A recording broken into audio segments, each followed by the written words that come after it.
छत्रपती संभाजीनगरमध्ये काल छावणी police station मध्ये जो हनुमानांच्या मूर्तींची संदर्भात जो चोरीचा गुन्हा दाखल झालेला होता, शहरामधील आमचे क्राईम ब्रँच आणि पोलीस स्टेशनचे चमो शहरामध्ये विविध आरोपींचा तपास घेत होते. शहरामध्ये नाकाबंदी लावलेली होती.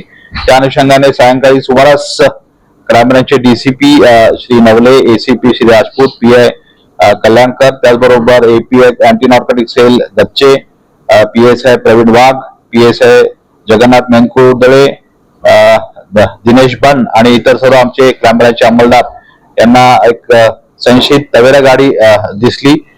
जी तवेरी गाडीमध्ये 3 आरोपी होते, परंतु त्यांना थांबण्याचा सांगितलं देखील ते कुठल्या प्रकारे न थांबता गाडी पळून जात होती. त्या अनुषंगाने आमच्या पोलीस सर्व अधिकाऱ्यांनी आणि अंमलदारांनी विविध 4-5 गाड्यांनी त्या गाडीचा शहरात विविध भागामध्ये पाठलाग केला.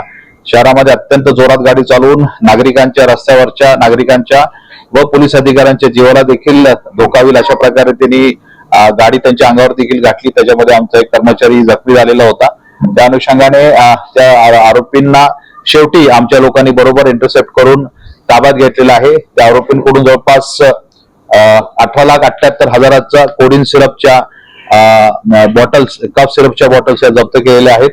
आरोपींची नाव आहेत शेख सबीर राजा साहब लातूर, सय्यद अल्ताफ वहाब लातूर, उमर अब्दुल साहब शेख लातूर.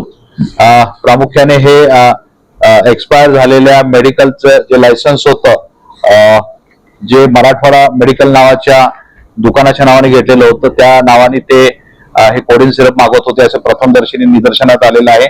आरोपींचा पोलीस कस्टडी रिमांड घेण्यात आलेला आहे आणि ह्याच्यामध्ये आतापर्यंत जवळपास 18,78,000चा मुद्देमाल हा जप्त केलेला आहे.